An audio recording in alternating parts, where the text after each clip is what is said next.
Hey everyone, it's Ben Hardy here, and in today's I'm going to be reviewing the Hyundai Tucson Hybrid. We're going to see if this is as good as the RAV4 Hybrid from Toyota. Before we get in this video, I want to give a huge shout out and thank you to the Murdoch Hyundai here in Linden, Utah for giving me some time with this Tucson. I'll include a link to their website in the description down below. I'll also include a link to my car buying guide. Let's get into it.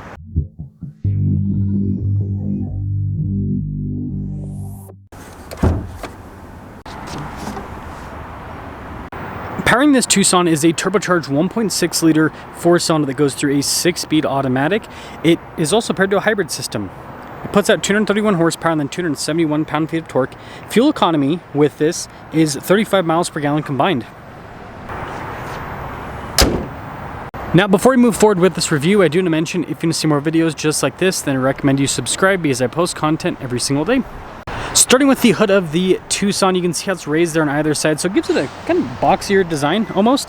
I love the headlight design with the Tucson. So the lighting cluster is actually down below, but this is kind of like some accent lighting.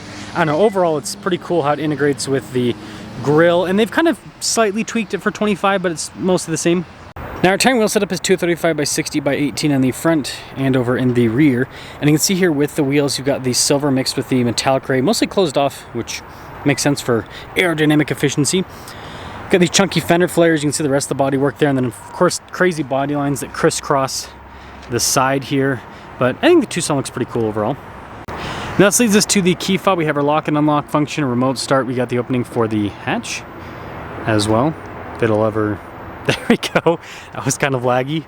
But in the back, again, this is a RAV4 competitor, so it's got lots of space like the RAV4. And you can see this handle that you can pull up for even more space underneath, which is always nice. Got a little 12 volt here in the back. And then that tab right there on either side is to throw down the seats if you want more storage. But yeah, pretty darn practical. When you're all done, just press that button and that will lower the hatch right back down. You do get a hybrid badge on this to let people know that you're rocking the hybrid version. Taillights are pretty cool with the light bar effect, and then notice the turn signal indicator is actually down below. Kind of weird, right? But there's the rest of the rear. Now popping inside, this one is kind of like a mid-trim, so we've got kind of like more hard touch materials throughout with this, but we do have kind of fancier seats, so it's kind of mid-trim for Hyundai. Give you some fancy elements always. But legroom back here is good. Got a little storage pocket. We've got some vents here, some USB ports as well. And then even though this has a sunroof, headroom's pretty good. And this leads us up front. So you guys can see, again, more soft touch there. We've got all of our window controls here, mirror adjustments, blind spot monitoring with the mirrors. And then here's the front seat. Nice perforations all down the center. And we do have our adjustments there on the side. And then you can see here with the trim, also soft touch on the dash. But down below we've got for like the parking brake, for example, your battery reset, stability control. Steering wheel is manually adjustable.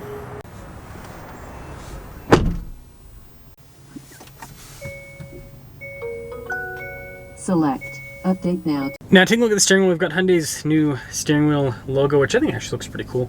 Paddle shifters there on the back. Bunch of practical controls in the front, including for voice command, volume controls, phone controls, adaptive cruise control, lane centering, control for the center there. And then you have traditional stocks on the back, but you also have a column shifter as well to help free up space. And then as for the gauge cluster, we can scroll through and see different bits of info on the systems within the car. I like that you can see what's happening with the hybrid system, which is pretty cool. And I think this is, no, it's not full. Yeah, you can see it's partially. But so, I mean, that looks like probably over 400 miles of range on a full tank of gas. This one has a backup camera in reverse. And then as for the rest of the infotainment system, it's quick to respond. So nice units all connected, by the way. And then you have this cool design all across the dash. And look at the storage above the glove box. That's definitely a nice feature to have if it'll maybe focus. Anyways, outside of the camera dying, we've got in-all controls here. You can see for the radio, and then your climate controls down below. Dual zone climate with heated seats. Charging area below that. And this is what I'm talking about with freeing up space. Don't have a shifter here in the center, so you got lots of space. And this is cool with the drive mode select here. The little button to go through the modes. Basically normal mode, sport, eco, and all of that. And then normal, right? Center locker. Actually, does this even have normal? No, it doesn't. Never mind, it only has an eco and a sport and a my drive and a snow. No normal mode. Auto hold, hill descent controls for the camera. Wireless phone charging pad there. Some cup holders And yeah, pretty good. I mean, look how deep that is. Nice trimming on the top, and then storage over here. And it's also solid. Regular rear view mirror, and then panoramic sunroof. So like I said, this is kind of like a mid-trim in a sense. So it's SEL convenience. Here's all of the equipment. And look at the warranty, by the way. 10-year, 100,000 mile on that powertrain. But anyways, total MSRP is $37,995. Let's see how it performs.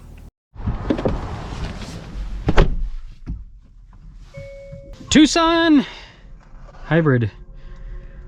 Let's see if this can decimate the RAV4.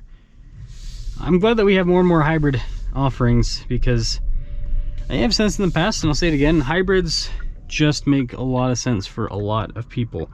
I think that, you know, a realistic expectation for the car market in the future should be basically everyone drives a hybrid, and then some people drive plug-in, and then some, even fewer people, drive fully electric. And the reason being is, you know, with these traditional hybrids, they've got pretty small batteries. Like this has a, I should have looked up the spec, I didn't actually, but most of these traditional hybrids just have like a 1 kilowatt-hour battery pack, somewhere around that roughly. Some are like 1.1, some are 1, but usually around a 1 kilowatt-hour battery pack. So you can literally build 90 of these for what you can build one fully electric car. And in terms of the materials for the batteries, and the cool part is it still drastically improves economy. So first off, you know, with these traditional hybrids, they can, you know, at lower speeds, they can roll fully electric. So then you're gonna save on gas there. And then on top of that, right, you have that continual regen that's happening when you're kind of slowing down, right? You can see it's charging right now. So you're recouping some of the energy you lose by slowing down, and then you can use that to move again. So it's a really cool setup overall, and you don't have to plug it in, right? Plug-in hybrids obviously have that, and with the plug-in hybrids, that allows you to have a little bit more utility. But anyways, let's see how this accelerates. Yeah, it's pretty zippy, pretty zippy. It's not like a, again, hybrids aren't about, I mean, this hybrid isn't about being a rocket ship, but it actually moves pretty well. You can see it's charging again. So normally this is just like complete wasted energy, whereas this goes to charge the little battery.